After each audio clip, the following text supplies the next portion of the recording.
रामकथा किंवा रामायण सांगायचं म्हटलं तर एक तासामध्ये ते होऊ शकत नाही. आणि रामकथा बऱ्याच लोक ऐकतात, माहिती आहे. रामायणात काय काय गोष्टी आहेत त्याही माहिती असतात. आणि आपण ज्या उपास्य देवतेची उपासना करतो, ज्याचं नाम घेतो, त्याचं तत्व काय आहे. रामकथा आपण बऱ्याच ऐकतो, कितीतरी लोक सांगतात, किती छान सांगतात. पण रामकथेतलं तत्व काय, आपल्या जीवनाचं मूळचं लक्ष काय, मनुष्य जीवनाचं लक्ष काय आहे. आपण कुठल्याही देवतेची उपासना जरी केली, कृष्णाची करो, दत्ताची करो, कुठल्याही देवतेची उपासना, कुठलाही मार्ग, ध्यानाचा असो, योगाचा असो, ज्ञानाचा असो, मार्ग कुठलेही असले तरीसुद्धा जोपर्यंत मनुष्याच्या जीवनामध्ये रामासारखं वागणं होत नाही, तोपर्यंत कुठलीही उपासना फलद्रूप होऊ शकत नाही. जो रामासारखा वागतो त्यालाच कृष्णाचा आनंद मिळतो. राम हे मर्यादा पुरुषोत्तम आहे. आणि रामाची भक्ती करणं किंवा रामाचं ऐश्वर पाहणं किंवा रामाचं ऐश्वर आपल्याला मिळो. परमात्म्याचं ऐश्वर काय असतं, ज्याने हे विश्व निर्माण केलं तो काय अशा लौकिक ऐश्वर्यामध्ये अडकत नाही. त्याच्या सद्गुणांचं ऐश्वर त्याच्याकडे आहे. रामाचे सद्गुण हेच रामाचं ऐश्वर आहे. ते सद्गुण आपल्यामध्ये जर प्राप्त झाले, ते सद्गुण आपण जर शिकलो, तर आपलं जीवन, म्हणजे शंकराचार्य म्हणतात की नुसतं मनुष्यजन्म मिळून उपयोग नाही, तर मनुष्यत्व यायला हवं आपल्याकडे. जोपर्यंत मनुष्यत्व येत नाही तोपर्यंत मुमुक्षत्व येऊ शकत नाही. मनुष्यत्व यायला पाहिजे. माणसानं, माणूस जसा जगतो, माणूस राहतो, माणसाच्या ज्या काही वेदानं आखलेल्या मर्यादा आहेत, त्या मर्यादेनं मनुष्य जर राहिला तर मनुष्याचं जीवन सफल होतं. अंतकाळी आपल्या जाण्यानं 4 लोक तरी हळहळले पाहिजेत, असं तरी आपलं जीवन कमीत कमी असलं पाहिजे. आपलं जीवन मृत्यूसमयी मी कधीही तयार आहे अशा भावनेचं तयार होण्यासाठी रामचरित्र असो किंवा रामाची तत्त्व असो, ही आपल्या जीवनामध्ये कशी उतरतील हे पण पाहिलं पाहिजे. त्याच्यासाठी आम्हाला मनुष्याचा जन्म मिळाला. महत्पुण्याईनं तो मनुष्याचा जन्म मिळालेला आहे. पण मनुष्याचं ध्येय काय असलं पाहिजे, मला जीवनात काय मिळवायचं आहे. शेवटी आम्ही काय करतो की मला बाबा नामस्मरण करायचं आहे, आपण आपलं नामसाधन आहे, मला हे काय साधायचं आहे, याच्यातून नाम काय घ्यायचं आहे, शेवट माझं अंतिम ध्येय काय आहे. मला अश्वत्थपूरला जर यायचं असेल तर मला रिझर्वेशन करावं लागेल, रेल्वे पकडावी लागेल, रेल्वेनं यावं लागेल, इथपर्यंत पोचावं लागेल. म्हणजे मला एक माहिती आहे की मला इथपर्यंत पोचायचं आहे. त्याच्यासाठी मला ज्या ज्या गोष्टी कराव्या लागतील, तिकीट काढणं, गाडीत बसणं, अमुक करणं, तमुक करणं, हे सगळे उपद्व्याप आपण करतो, कारण मला इथपर्यंत पोचायचं आहे. तसं जीवनामध्ये मनुष्याला कुठपर्यंत पोचायचं आहे, मला काय करायचं आहे, मनुष्य जीवनाचं लक्ष काय असलं पाहिजे. आणि जोपर्यंत आपलं लक्ष तयार होत नाही, आपलं लक्ष ठरत नाही, तोपर्यंत आपली नैया भरकटल्यासारखी होते. आपल्या आयुष्यात आपण माझं काहीतरी नाही, मला हे साधायचं आहे, मला एक साधायचं आहे की माझा मृत्यू आनंदात यावा, मला एक साधायचं आहे की भगवंताच्या स्मरणात मृत्यू यावा, मला काहीतरी साधायचं आहे. म्हणजे जोपर्यंत आपलं लक्ष ठरत नाही तोपर्यंत आपला प्रवास नीटपणानं सुरू होत नाही. जसं आपण गावाला जायचं म्हटलं की 7ची गाडी असेल तर 6ला घर सोडतो, म्हणजे आपलं लक्ष ठरलेलं आहे. तसं भगवंताकडे जाण्याच्या प्रवासामध्ये आपल्याला अनेक गोष्टी सोडाव्या लागतात. आणि सोडणं म्हणजे वैराग्य. आता थोडक्यात विवेक आणि वैराग्य जीवनात कसे असले पाहिजे. आपण घरात केर काढतो, रोज केर काढतो आपण. केर काढणं म्हणजे काय? नको त्या गोष्टी गोळा करतो आपण. केर काढणं हा विवेक आहे. म्हणजे माझ्यातल्या नको असलेले दोष काढून टाकणं हा विवेक आहे. आणि तो केर आम्ही सुपलीत भरतो आणि डस्टबिनमध्ये टाकतो. टाकणं हे वैराग्य आहे. म्हणजे दोष गोळा करणं आणि ते टाकणं, म्हणजे ते दोष टाकणं म्हणजे वैराग्य. त्याग आणि वैराग्यामध्ये फार फरक आहे. आणि भक्तीचं वैराग्य असं विलक्षण आहे की भक्तीमध्ये मोह किंवा आपले जीवनामध्ये असलेले आपले षडविकार हे सुटतात. सोडायसाठी काही प्रयत्न करावे ते आपोआप सुटले जातात. जसं एखादं पक्व फळ झाडाला लागावं आणि ते गळून पडावं, तसे दोष गळून पण पडून जातात. पण मला एक माहिती पाहिजे की माझ्या गुरुकडं, मी माझ्या सद्गुरूकडं, महाराजांकडं मला मागायचं आहे. काय मागायचं आहे की महाराज माझे दोष कमी करा. माझे जोपर्यंत दोष जात नाही तोपर्यंत मी पूर्णतः तुमच्या दर्शनासाठी योग्य होणार नाही. मला ठाऊक आहे की मी पतित आहे, तुम्ही पावन करणारे आहात, हे सगळं काही बरोबर आहे. पण प्रयत्न आपल्याला थोडाफार करावाच लागतो. आणि हे प्रयत्न कधी सुरू होतात की जेव्हा माझं काहीतरी लक्ष ठरतं, तेव्हा जेव्हा माझं एखादं ध्येय ठरतं, तेव्हा त्या ध्येयासाठी आपल्याला काय काय करावं लागतं. एखाद्या मुलाला ग्रॅज्युएट व्हायचं आहे, 10वीचा पास, त्याला किती तास रोज अभ्यास करावा लागतो, एवढा वेळ अभ्यास केला पाहिजे, एवढा वेळ खेळलं पाहिजे, एवढा वेळ अमुक गोष्टी केल्या पाहिजे. हे जसं तो ठरवतो तसं आपण रोज माझा एवढा जप झाला पाहिजे. कारण मला तो का व्हायला हवा? कारण मला त्यांच्या चरणाशी पोचायचं आहे. म्हणजे माझा जप इतका व्हायला पाहिजे, रोज इतका जप थोडा थोडा वाढला पाहिजे, रोज माझ्या साधनेमध्ये इतका मी पुढं गेलो पाहिजे, माझी प्रगती दरवर्षाच्या महाराजांच्या पुण्यतिथीला दिसली पाहिजे की महाराज मी आज आलो आहे बरं का, पण तुम्ही सांगितलेलं किंवा तुम्हाला सांगितलेला मी शब्द मागच्या पुण्यतिथीला तो आज मी पुरा केला. मी आज माझा जप एवढा वाढला, आज माझे दोष थोडे बऱ्यापैकी कमी झाले, माझा राग थोडा कमी झाला, माझा काम थोडा कमी झाला, माझा लोभ तेवढा कमी झाला. सद्गुण वाढणं म्हणजे रामाकडचा प्रवास आहे आणि विकारांची वाढ हा रावणाकडचा प्रवास आहे.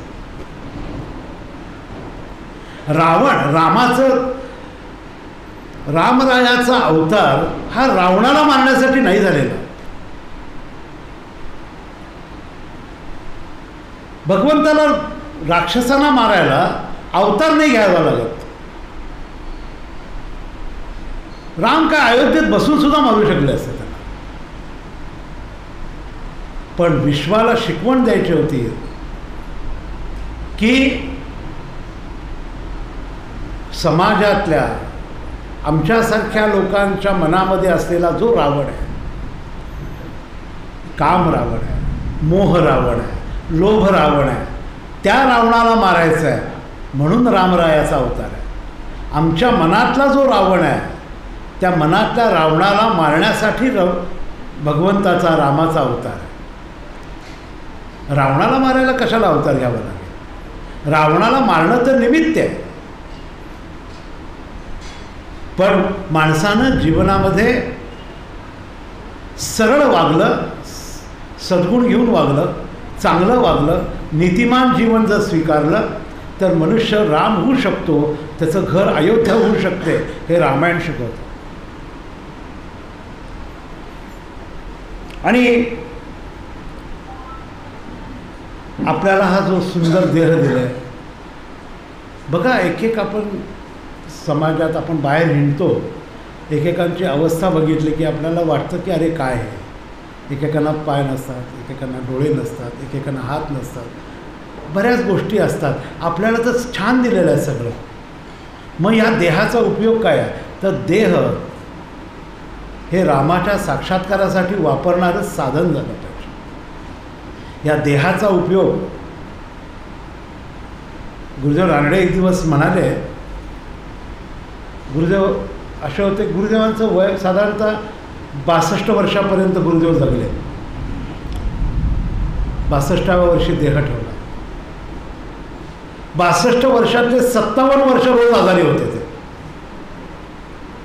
म्हणजे त्यांनी एके ठिकाणी असं सांगितलं की माझ्या या आयुष्यामध्ये असा एकही दिवस गेला नाही की ज्या दिवशी मी आजारी नव्हतो. त्यांना मेंदूचा क्षय होता. रोज साधारणतः 8 धोतर बदलायचे ते. म्हणजे इतका घामसुद्धा सहन होत नव्हता त्यांना. 12 वर्ष फक्त नेत्रभोजन केलं आहे. 12 वर्ष जेवलेले नाही आहेत गुरुदेव. तरीसुद्धा त्यांचं ध्येय होतं. आणि त्यावेळेला एक दिवस भाऊसाहेब महाराजांच्याकडे गेलेले असताना गुरुदेव म्हणाले, हा देह जर भक्तीसाठी उपयोगाचा किंवा नेमासाठी उपयोगाचा होत नसेल तर हा देह ठेवला कशाला? या देहाचा उपयोग काय आहे? मग या देहाची आवश्यकता काय आहे? हा देह भगवंताच्या नामासाठी भक्तीसाठी जर हा देह उपयोगात होत नसेल तर हा देहाचा उपयोग काय आहे? ही गुरुदेवांची स्थिती होती. आणि ही उदाहरणं जी असतात ना, ही आपल्याला शिकवायसाठी असतात किंवा आम्हाला शिकण्यासाठी असतात. आपण किती देहाचे लाड करतो, आपल्या जिभेचे लाड किती करतो, आपल्या रसनेचे लाड किती करतो. आपल्याला अमुक गोष्ट पाहिजे, त्यावेळेलाच पाहिजे, तशीच पाहिजे. आपले चॉईसलेस लाईफ नाही आहे. आम्हाला तक्रार करायची सतत सवय आहे घरामध्ये सुद्धा. आज अमुक का केलं आहे, आज अमुक का तसं केलं आहे, आज हे पाहिजे ते पाहिजे. हे सगळं माझ्यासकट माझेच अनुभव सांगतो बरं का. पण हे आपल्याला कळलं पाहिजे की माझा देह मला कशासाठी दिलेला आहे. या देहातून भक्ती होणं, या देहातून साधन घडणं आणि या देहातून साधन घडता घडता या देहातून साक्षात्कार होण्यासाठीच हा जन्म मला दिलेला आहे. नरजन्म दुर्लभ आहे असं म्हणतात भागवतात. आणि भागवतामध्ये असं सांगितलं की सगळे ऋषीमुनी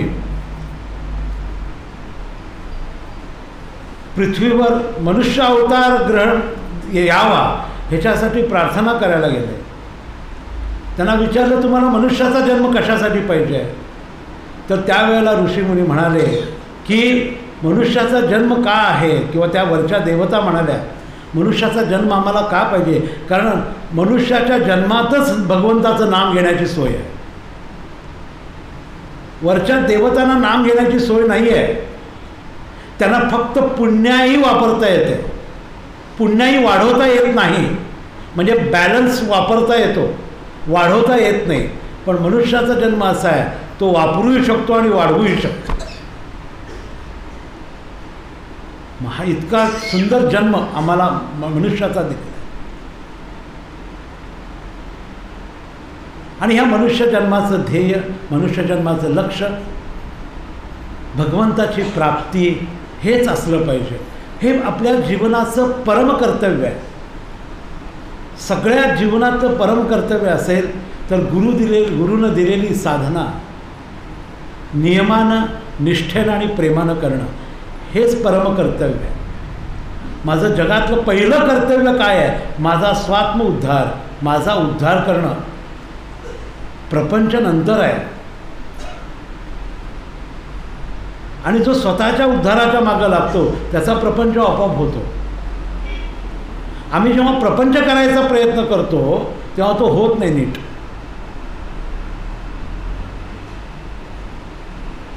आमचे प्रयत्न लटके पडतात. आमचा प्रपंच नीट करण्याचं सामर्थ्य आमच्यात नाही आहे.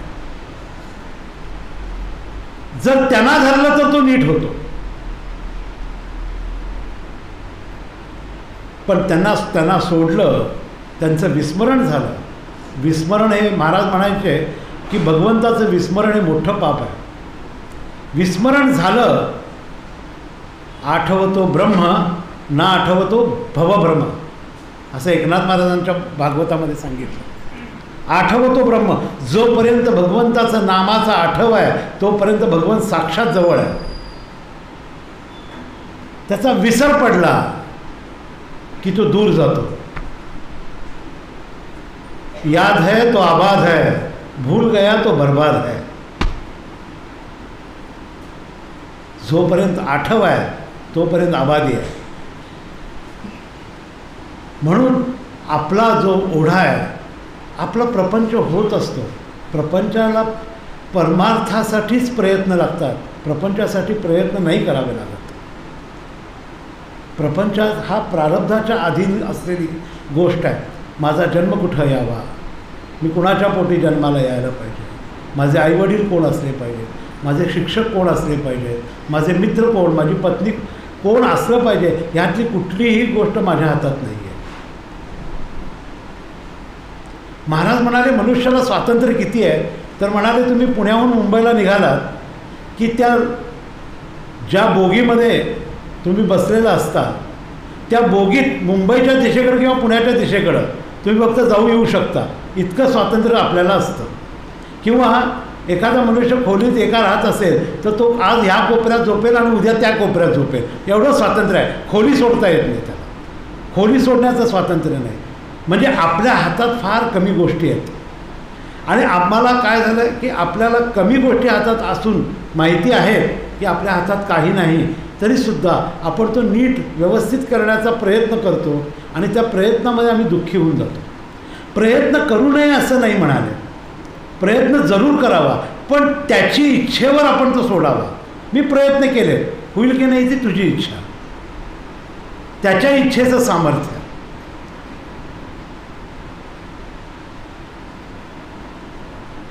जीवनामध्ये रामाचं जर जीवन बघितलं, श्रीरामाचं जर जीवन बघितलं, आदल्या दिवशी बघा, खरं म्हणजे मला आश्चर्य वाटतं.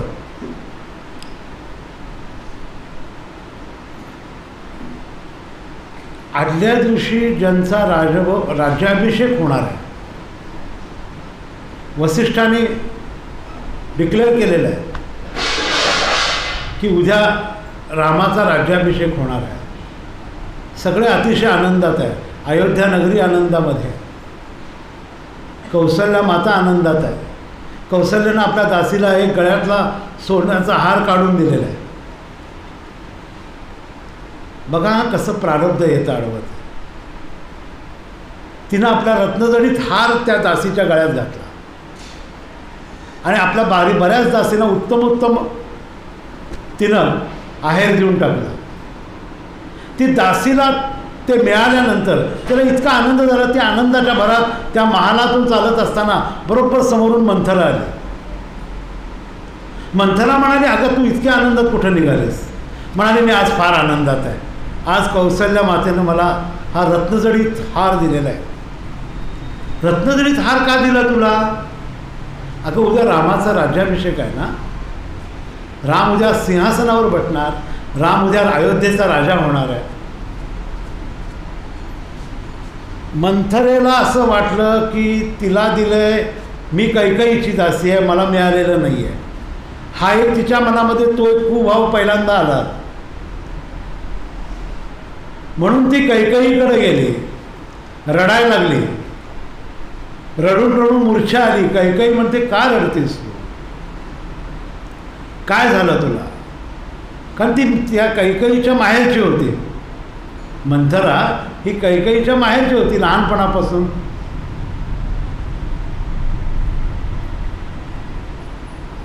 ती म्हणते, राणी तुला काही कळत नाही, माझा किती अपमान झाला, मी तुझ्या माहेरची असून. काय झालं? अगं ती दासी रामाच्या कौसल्याची ती भेटली, ती आनंदात अगदी निघाली होती. तिच्या गळ्यात रत्नजडीत हार होता, ते तिला कौसल्यानं दिला होता. का दिला? तर उद्या रामाचा राज्याभिषेक आहे म्हणून. तिलाही माहीत नसतं. आता दशरथाने असं ठरवलेलं असतं, ती पट्टराणी आहे त्याची दशरथांची, की तिला निवांत व्यवस्थित संध्याकाळी गेल्यानंतर राजमहालामध्ये जाऊन सांगावं की रामरायाचा, कारण रामावर त्या कौसल्य मातेपेक्षा कैकेयीचं प्रेम जास्त होतं. म्हणजे राम रात्री जर झोपलेले आहेत आणि मध्ये जर उठले तर ते म्हणायचे की मला कैकेयीकडे जायचं आहे, कैकेयी मातेकडे. मग ती यायचे कौशल्या घेऊन यायची आणि तिच्या महालाच्या दारावर टकटक करायची आणि म्हणायची तुझा लल्ला रडतोय त्याला घे. आणि ती कैकई त्याला घेऊन झोपायची. इतकं प्रेम होतं रामावर तिचं. आणि मंथरेनं सांगितलं. दशरथांचं असं होतं नियोजन. म्हणजे सगळं व्यवस्थित होतं, पण की एकदा आपला बघण्याचा दृष्टिकोन बदलला की कसं वाईट दिसायला लागतं. दशरथाला वाटलं की संध्याकाळी गेल्यानंतर आपली पट्टराणी आहे, तिला निवांतपणानं सांगावं आपल्या रामाचा, तुझ्या लाडक्या रामाचा राज्याभिषेक उद्या होणार आहे. पण त्याच्या अगोदरच मंथरा जाऊन रडायला लागली. आणि काही म्हणाली काय झालं, रडलीस का, रडायला लागली तेवढी, काय रडतेस, असं असं उद्या रामा. तिला आनंद झाला, रे वा इतकी सुंदर तू. तिनंही गळ्यातनं काहीतरी काढलं आणि तिच्या गळ्यात घालताना तिनं ते फेकून दिलं. तुला कळत नाही म्हणाले.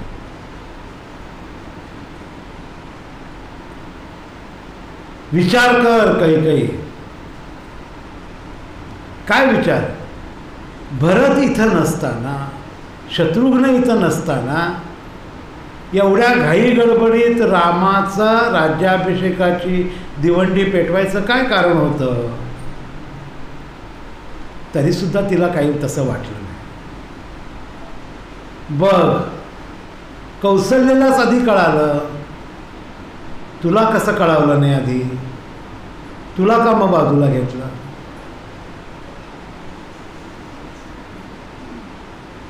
हळूहळू मंथरेनं कैकईच्या बुद्धीचा ताबा घ्यायला सुरुवात केली. अशी लोक असतात ना, त्या बुद्धीचा ताबा घेतात. सगळं चांगलं असतं, पण कोणतरी घरामध्ये आपल्या बुद्धीचा ताबा घेतो, घर छिन्न भिन्न करून टाकतात.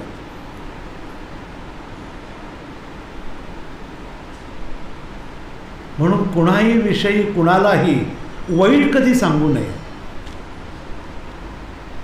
जरी आपल्याला एखाद्याचे गुण पटत नसतील, महाराज म्हणाले दुसऱ्याचे दोष दिसण्या एवढा दोष आपल्यात आहे. जरी आपल्याला एखादी गोष्ट पटत नसेल तरी ती दुर्लक्षित करून त्याच्या चांगल्याच गोष्टी आपण घेऊन त्या चांगल्या गोष्टी लोकांना किंवा आपल्या जवळच्या लोकांना सांगितल्या पाहिजेत. त्याचे दोष सांगून त्याला दूर करण्याचा प्रयत्न करू नये.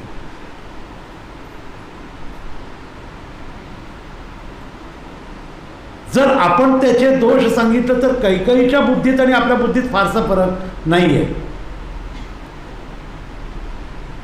कैकईच्या बुद्धीचा ताबा मंथरेनं घ्यायला सुरुवात केली.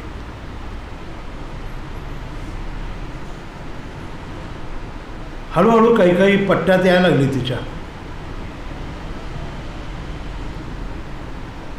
मग आता मी काय करावं म्हणतेस का, तुला मिळालेले 2 वर आहेत ना,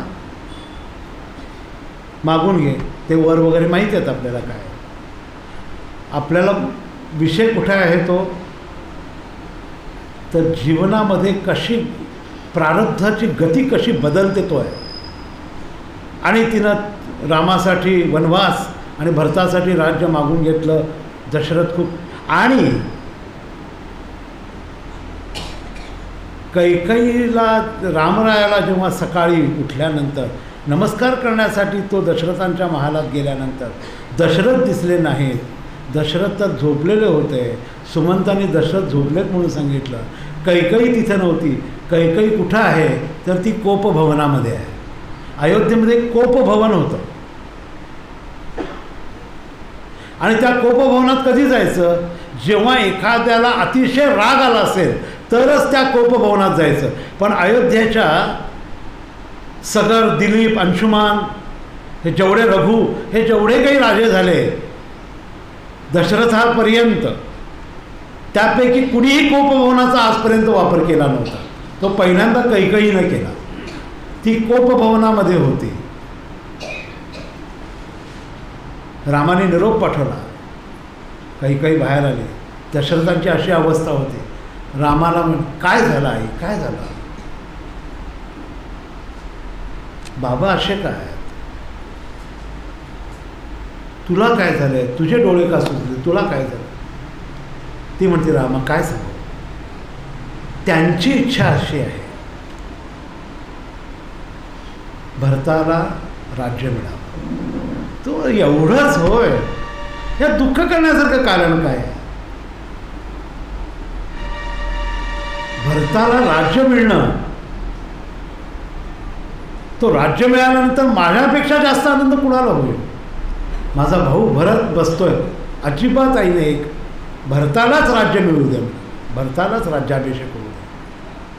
थांब, दुसरं सांगते, तुला 14 वर्षाचा वनवास, अशी त्यांची आज्ञा आहे तुला. दशरथाने सांगितलेलं नाही रामाला हे सगळं, कैकेयी सांगते रामाला की त्यांची अशी आज्ञा आहे तुला. एवढंच नाही,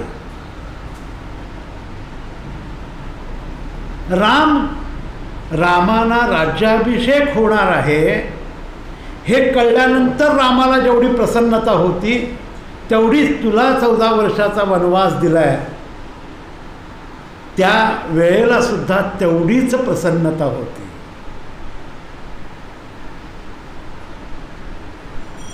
रामाच्या प्रतिक्रियेमध्ये कुठलाही फरक नव्हता, कारण त्याची क्रिया चांगली होती.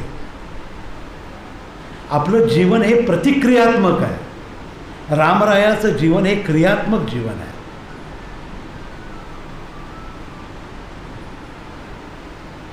आपण प्रतिक्रिया देतो पटकन, क्रियेला, ॲक्शनला रिॲक्शन देतो. जीवनामध्ये ज्याला काहीतरी अतिउच्च काहीतरी चांगलं करायचं आहे त्यानं क्रियात्मक झालं पाहिजे, प्रतिक्रियात्मक होऊ नये. राम तेवढेच प्रसन्न होते जेव्हा त्यांना कळलं की तुला 14 वर्षाचा वनवास, सुखे दुःखे समे कृत्वा लाभो लाभ जया जय, ही अवस्था रामाची होती. म्हणजे हे काय मी सांगितलं तर तोच तेच आहे की प्रारब्ध मनुष्याचं एक आदल्या दिवशी राज्य मिळणार आहे, दुसऱ्या दिवशी शिळेस म्हणतील जनसिंहासन, रघुकुल शेखर वरी बैसता, ही अवस्था. म्हणजे दगडावर बसण्याची आता जंगलात जायची आता तयारी केलेली आहे, पण चेहऱ्यात, प्रसन्नतेत, मनाच्या स्थितीमध्ये कसलाही फरक नाही. आपल्या जीवनामध्ये सुद्धा आपल्याला कधी कधी चांगल्या गोष्टी घडतात, कधी कधी वाईट गोष्टी घडतात. हे सगळे मनाचेच, कल्पनेचे खेळ आहेत. कधी कधी आपल्या मनाप्रमाणे होतं, कधी कधी आपल्या मनाविरुद्ध होतं. झालं तर होऊ दे ना. आणि आमच्यासारख्या लोकांच्या प्रपंचात अडचणी अशा काय असतात सांगा? अगदी जास्तीत जास्त अडचण काय असते? 99% अडचणी ह्या आपण आपल्या विचाराने निर्माण केलेल्या असतात. म्हणजे पाणी येईल की नाही, भांडी घासणारी बाई येईल की नाही, धुणं धुणारी येईल की नाही, हे काळजी असतात. गॅस येईल की नाही वेळेवर, ह्या सगळ्या अशा 80% काळज्या ह्या असतात. मुलीचं लग्न, मुलाची नोकरी, ह्या काळजी असतात. म्हणजे एक काळजीची एक सेटअप ठरलेलं आहे आपल्या जीवनात. पण रामाच्या जीवनातल्या काळजीचा जर बघितलं, त्यानं जर करायची ठरवली, ज्याला राज्य मिळणार आहे त्याला पटकन वनवास मिळाला आहे, तरीसुद्धा त्याची प्रतिक्रिया. मग राम आम्हाला हे शिकवतात की जीवनामध्ये ह्या गोष्टी येतात. तुम्हाला जशी स्थिती आलेली आहे त्या स्थितीमध्ये प्रसन्न राहणं हे भगवंताला जास्त आवडतं. जशी परिस्थिती आहे, acceptance and adjustment is the secret of your happiness life. Acceptance आला पाहिजे, स्वीकार. ठीक आहे, महाराज म्हणाले स्वीकारी आग आहे, विकार जाळून टाकते ती. पटकन ॲक्सेप्टन्स. ठीक आहे, आज अशी इच्छा, आज असं.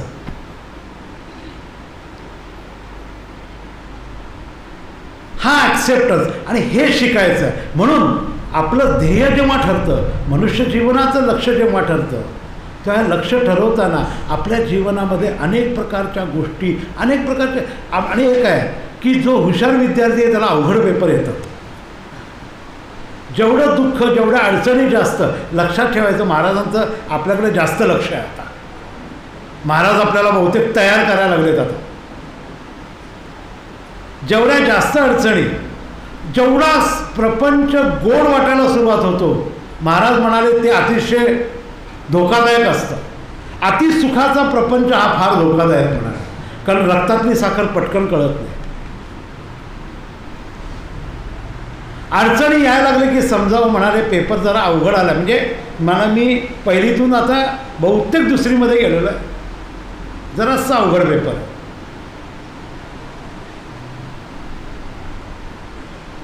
आणि ह्या म्हणजे आपल्या जीवनाचं, मनुष्य जीवनाचं लक्ष ठरवताना आपण जेव्हा ठरवतो मला हे ध्येय करायचं आहे, तेव्हा ह्या गोष्टी येणार आहेत आपल्या जीवनामध्ये. बस चुकणार आहे, एखाद्या गावाला जाताना बस वेळेवर येणार नाही आहे, कधी कधी लेट येणार आहे. ह्या सगळ्या गोष्टी आपण स्वीकारूनच पुढं जायचं आहे आपल्याला. हे होणार आहे, तिथपर्यंत पोचायचं आहे ना, तर हे होणार आहे. असं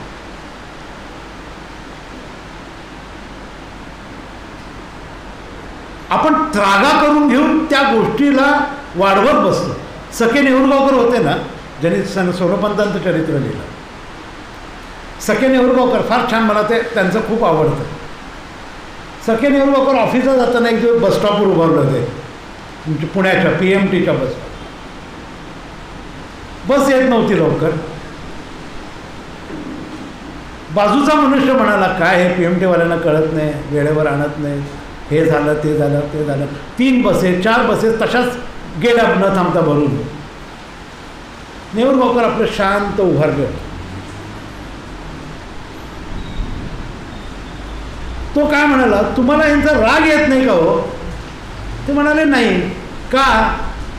तर म्हणाले माझं ऑफिस असतं 11 वाजता. मला ज्यावेळी बस मिळायची आहे ना, त्याच्या अगोदर पाऊण तास मी घरातून निघतो लवकर,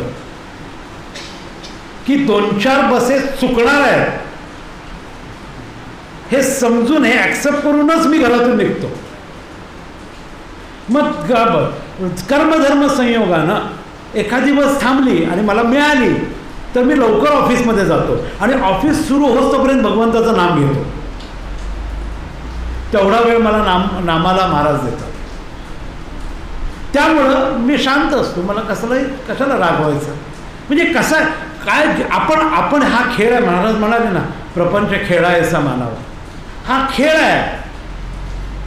आपल्या जीवनामध्ये येणाऱ्या अडचणी वगैरे सगळे खेळ चालू आहेत. ते आपणच आपल्या जीवनाकडं थोडं साक्षीत्वानं बघितलं ना की आपल्याला कळतं, अरे छान खेळ खेळतात महाराज, मस्त.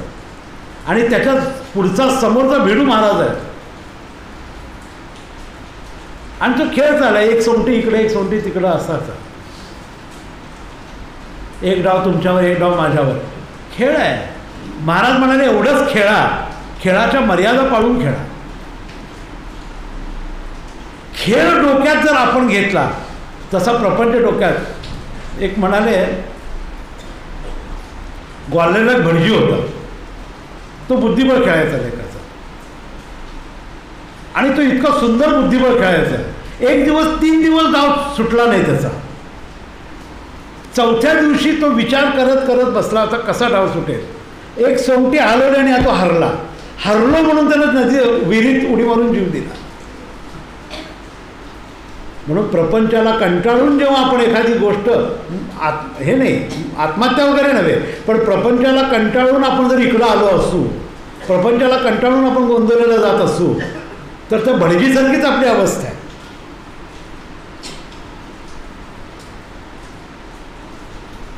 महाराजांचं ठिकाण हे काळजी घेऊन जाण्यासाठी नाही आहे.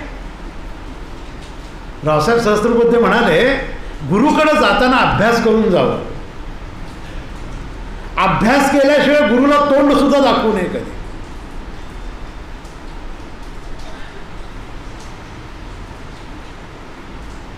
म्हणजे इतकं. आणि मग त्या जीवनामध्ये येणाऱ्या अडचणी, म्हणजे आपल्या ध्येयाकडे जाताना येणाऱ्या ह्या ज्या अडचणीचा आपण विचार करतोय, आपण मनुष्य जन्माचं ध्येय, मनुष्याच्या जीवनाचं लक्ष या विषयावर बोलतोय. आता रामायण चालू होईल उद्यापासून.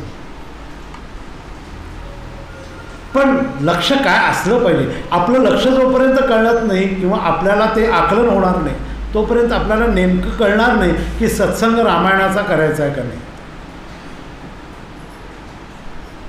रामाच्या सद्गुणांचा विचार करताना ह्या सगळ्या गोष्टी, कारण मला चांगलं वागायचं आहे, कारण माझ्या मनात पाप येऊन उपयोग नाही. कल्पना येणं चूक नाही आहे, ती कल्पना उतरणं फार कठीण आहे किंवा ती वाईट आहे. पाहणं चूक नाही आहे, पाहत राहणं पाप आहे.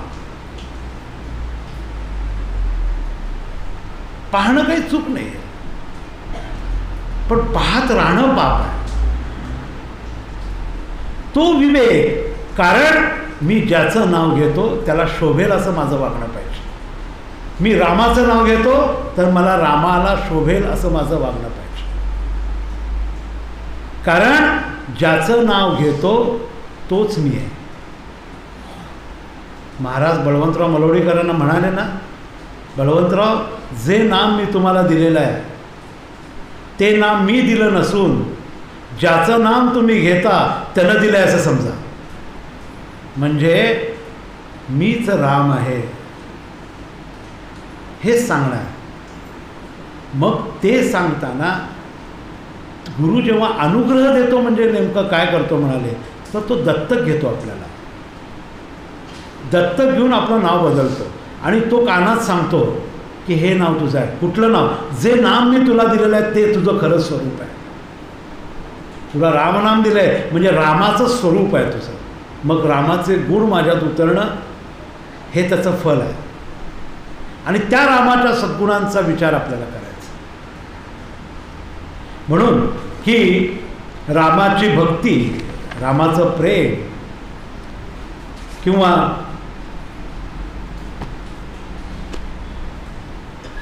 महाराज म्हणतात तसं की प्रत्येकात राम आहे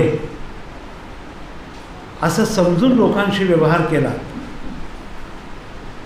तर व्यवहारसुद्धा शुद्ध होतो, व्यवहार चांगलाही होतो. आणि व्यवहार करताना त्या व्यवहाराचा कर्माचं किंवा व्यवहाराचं पालकत्व आपल्याकडे येत नाही, ते रामरायाकडे जातं. म्हणून मला जीवनात काय करायचं आहे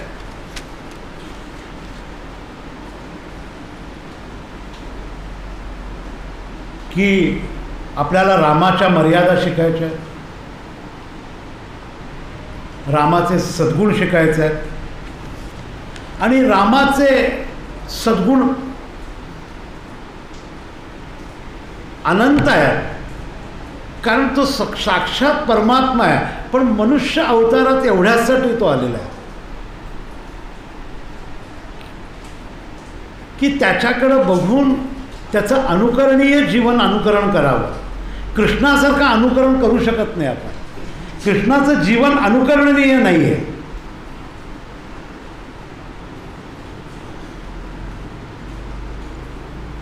कृष्णाचं जीवन हे चिंतनीय आहे आणि रामरायाचं जीवन हे अनुकरणीय आहे.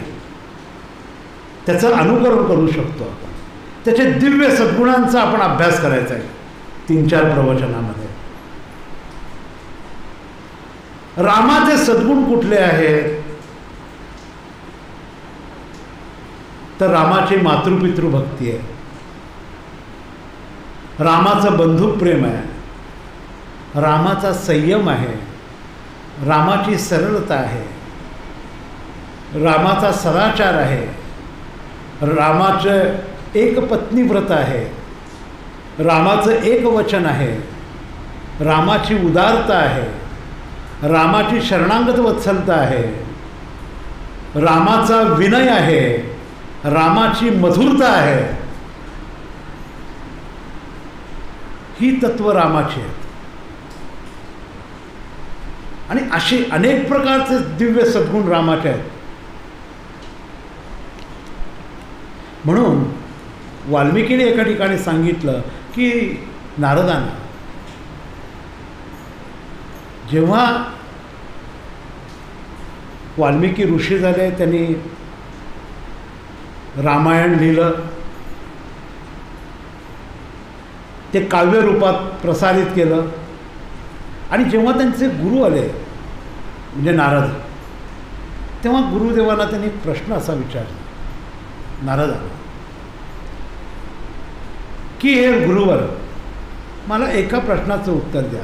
या पृथ्वीवर आत्ताच्या सद्यस्थितीत, ती संस्कृतमध्ये एक शब्द आहे त्याचा मला माहीत नाही तो, पण त्याचा अर्थ तो आहे, आत्ताच्या सांप्रत काळामध्ये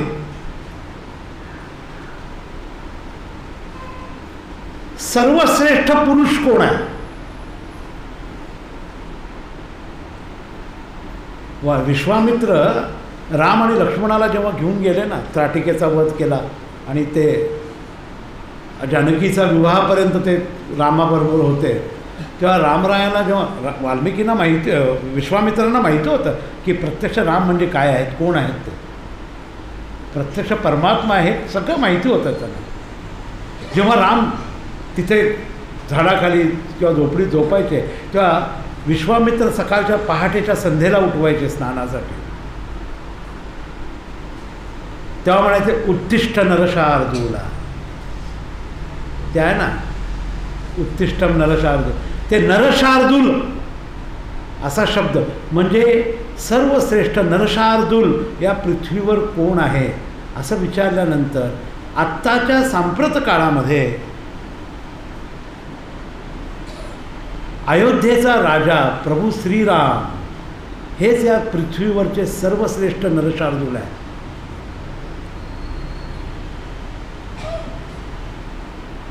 तर त्यावेळेला वाल्मिकीने असं विचारलं की त्यांनी अनेक राक्षसांचा संहार करून ऋषीमुनींचं कल्याण केलं, ऋषीमुनींचं संरक्षण केलं, एवढे पराक्रमी पुरुष आहेत म्हणून ते नरशार्दूल आहेत का? तर नारद म्हणाले ते तर तो त्यांच्या अवतारित्वाचा तो एक भाग होता, पण ते ज्या गुणांनी जगले त्या गुणांच्यामुळं ते नरशार्दूल झाले.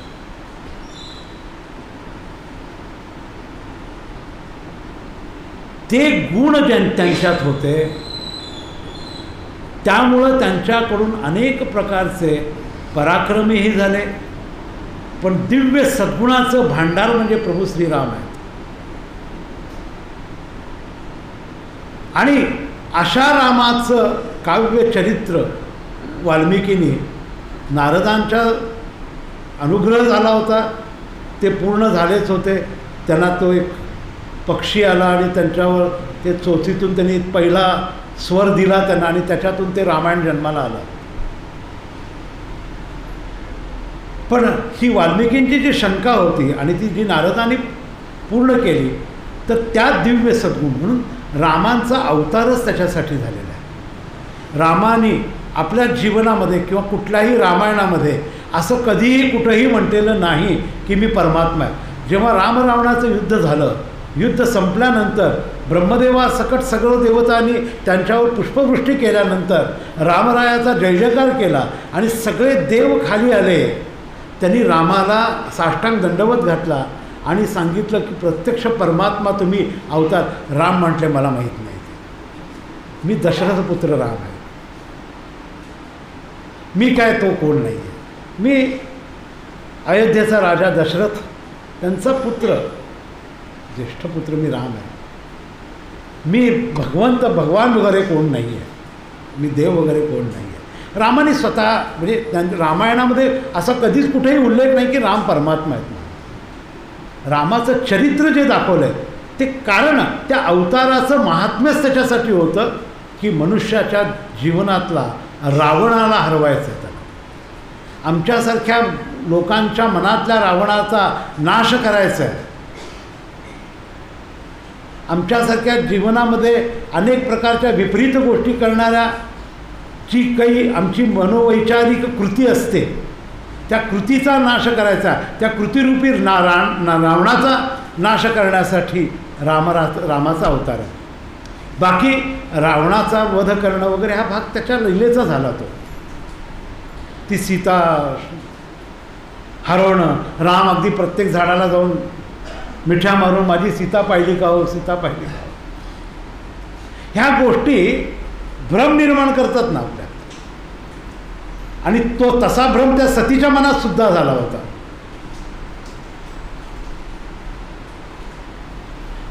भगवान शंकर जेव्हा रामाच्या दर्शनाला आले ते सतीस बरोबर आले होते. तिनं पाहिलं की वनामध्ये हा मनुष्य ज्याचं नाम भगवान शंकर घेतात, ज्याच्या दर्शनासाठी भगवान शंकर इथं आलेले आहेत, तो तर झाडांना मिठ्या मारून माझी पत्नी पाहिली का हो, फुलांना विचारतोय माझी पत्नी पाहिली का, वेलींना विचारतोय माझी पत्नी पाहिली का, दगडांना विचारतोय माझी पत्नी पाहिली का, असा शोक करत हिंडतोय. हा कसला म्हणाली परब्रह्म आहे.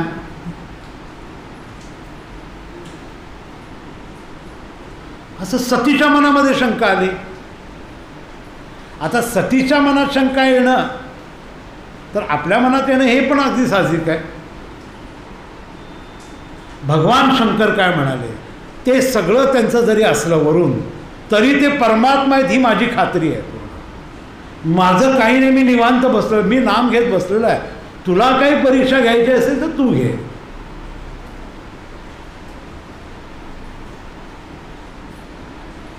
मला काही बोलायचं नाही. मी काय कर. सतीनं सीतेचं रूप घेतलं आणि राम फिरत असताना लक्ष्मणा कुठं गेली कुठं गेली कुठं. राम इकडून आले, ती सतीरूपी सीता त्यांच्या पुढं गेली. नाथ का रडता, मी इथंच होते.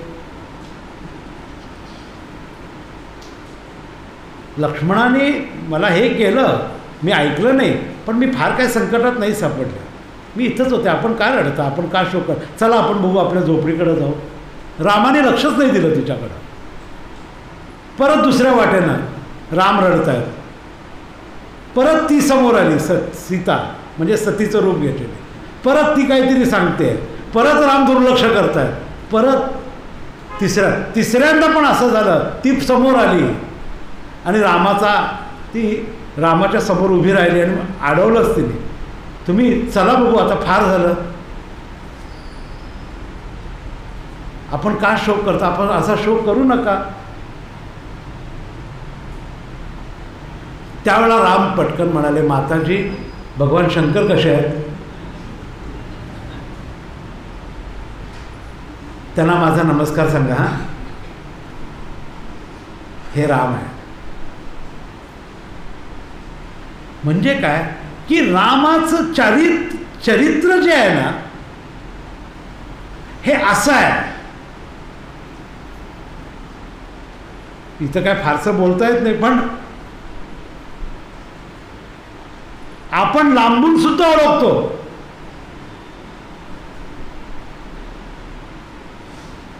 पण रामाच्या मनामध्ये म्हणजे त्याला की ते वैराग्याची परिसीमा होते. ते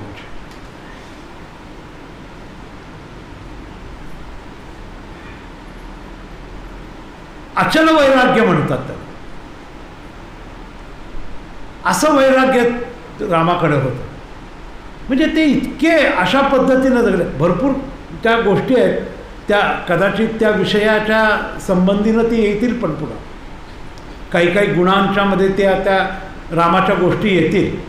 पण आपल्याला गुण बघायचे आहेत, आपल्याला तत्व बघायचं आहे रामायणाचं.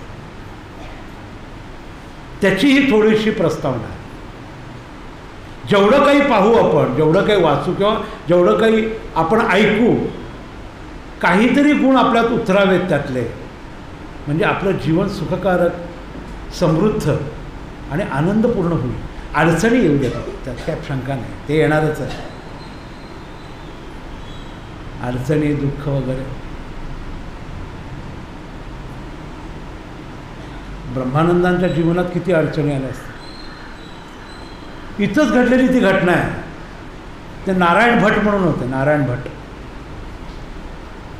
त्या रामाचं प्रतिष्ठापना झाल्यानंतर ब्रह्मानंद महाराज तीर्थ द्यायला निघाले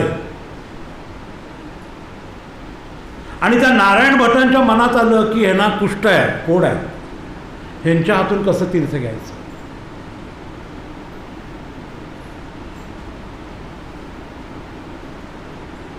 त्यावेळेला ब्रह्मानंदांची काय स्थिती झाली असेल बघा. हे त्यांना अंतरंगात कळलं आहे आणि त्यांच्या मनात ते आहे.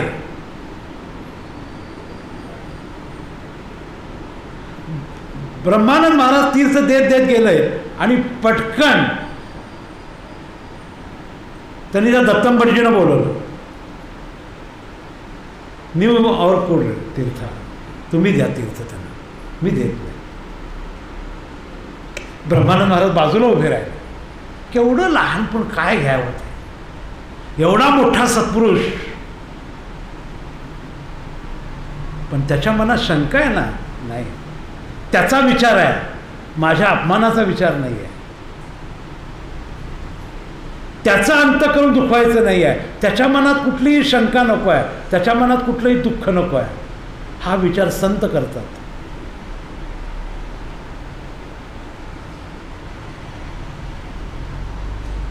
म्हणून महाराजांना एकदा कोणीतरी असा प्रश्न विचारला, महाराज आम्ही तुमच्या मनाप्रमाणे वागत नाही, तरी सुद्धा आमचं चांगलं कसं काय होतंय? महाराज काय म्हणाले, माझा स्वभाव इतका वाईट आहे, मला वाईट करताच येत नाही. मला वाईट करता येत नाही म्हणून तुमचं चांगलं चाललंय, त्यात तुमचं कर्तृत्व काहीच नाही अजून तरी. कारण तुम्ही मी सांगतो तसं तुम्ही करतच नाही, ऐकतच नाही. मला कुणाचं वाईट करता येत नाही म्हणून तुमचं चांगलं चाललंय. म्हणजे ते सांगायचं ना उदाहरण बाबा, की तो मुलगा होता, तो शाळेच्या त्याच वर्गात 5-7 वर्ष बसला. शेवटी सरांनी वर ढकलला त्याला वरच्या वर्गात. तो काही पास होत नव्हता, पण काय ढकललं तर हा दादाहून खालच्या मुलांना त्रास देतोय म्हणून. तसं आम्हाला वर ढकलतं, हे चांगलं नाही ना. तसं त्यांच्या मनात आलं आहे की ह्यांच्याकडनं तीर्थ घेतलं तर काय होईल काय आपल्याला, ही शंका आली मनात. ते दिले आणि पटकन बाजूला उभारले. त्यांच्या लक्षात आलं की हे आपल्या मनात साष्टांग नमस्कार त्यांनी घातल्यानंतर. म्हणजे काय सत्पुरुषाचं अंतःकरण काय असतं बघा, हे शिकायचं आहे आपल्याला. आम्हाला नुसतं ऐकून, चरित्र ऐकून नाही आहे सोडायचं, आम्हाला नुसती मान डोलवून नाही चालणार. आम्हाला हे आचरणात आणायला पाहिजे. आणि हा एकच जन्म आहे, आणि आता किती दिवस राहिलेत कुणास ठाऊक.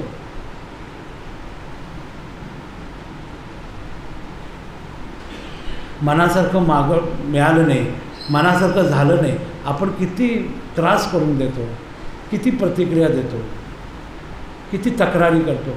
खरंच हे कुठंतरी सुटलं पाहिजे. असेल तर असू दे, नसेल तर नसू दे, ही वृत्ती कुठंतरी तयार व्हायला पाहिजे.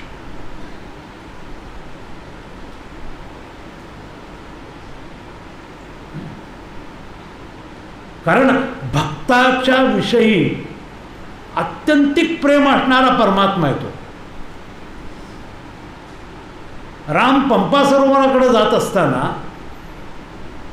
त्यांना मुळात तिकडनं जायचं नव्हतं.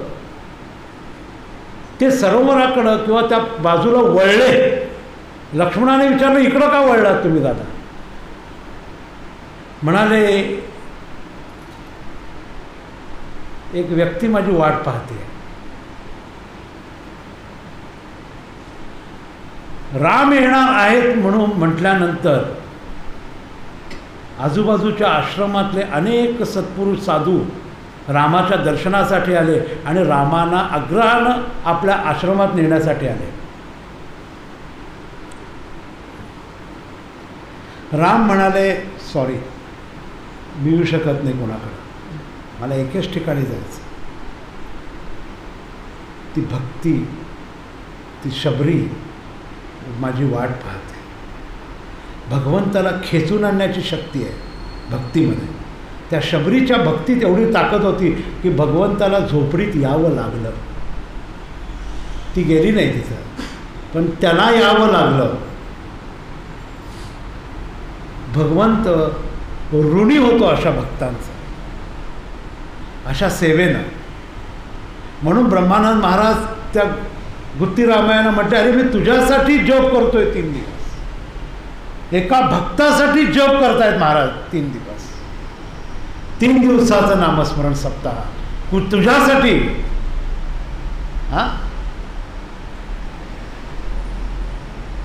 मी भगवंतानं आपल्या भक्तासाठी काही तप करावं. भाऊसाहेब महाराजांकडे पुंडाप्पा नावाचा ग्रस्त होता. तो पुंडाप्पा काय करायचा, भाऊसाहेब रात्री नेमाला उभ्यानं नेम करायचे, उभ्यानं. उभा राहून एका पायावर उभा राहून नेम करायचे रात्रभर. आणि त्या पुंडापाला सांगायचे बाहेर तो झोपायचा. म्हणजे त्याला सांगायचं तू बाहेर बसून नेम कर, मी आत उभा राहून नेम करतो. तो पुंडापा कसा अगदी भोळा होता, खेळवा होता. त्याला तो काय करायचा, तो झोपायचा.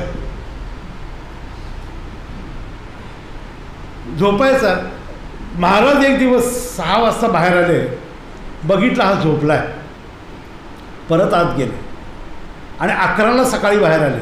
पुंडापा उठून तयार तिथे बसलेले होते.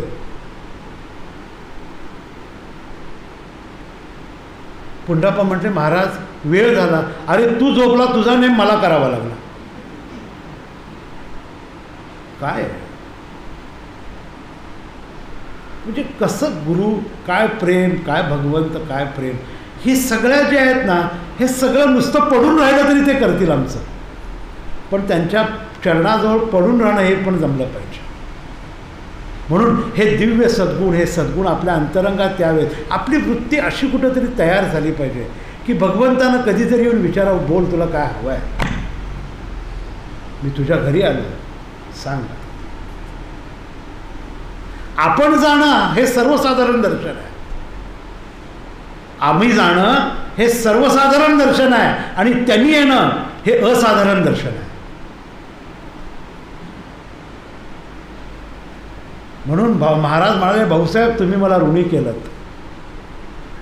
हे जे आहे भगवंत म्हणतो की भक्ताला तुम्ही मला ऋणी केलं,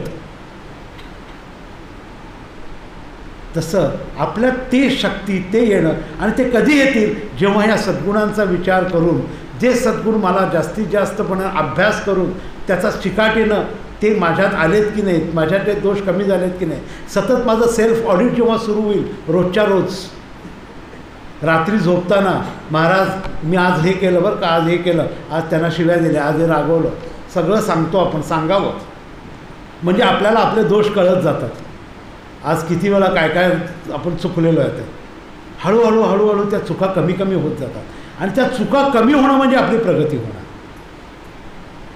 नाही तर नामस्मरण सुरू केल्यापासून गाडी घेतली म्हणजे प्रगती नव्हे. ती माझं प्रमोशन झालं म्हणजे प्रगती नव्हे. खरी प्रगती माझ्यातलं काहीतरी कमी होणं ही खरी प्रगती. जेवढं वाढेल तेवढं व्याप वाढेल, जेवढं कमी होईल तेवढा ताप कमी होईल. व्याप वाढला की ताप कमी होतो, कमी झालं की ताप, म्हणजे आपला व्याप जेव्हा कमी होतो तेव्हा आपली प्रगती व्हायला सुरुवात होते. आता आपण उद्याचा विषय उद्या पाहू. जानकी जीवन स्मरण जय जय राम.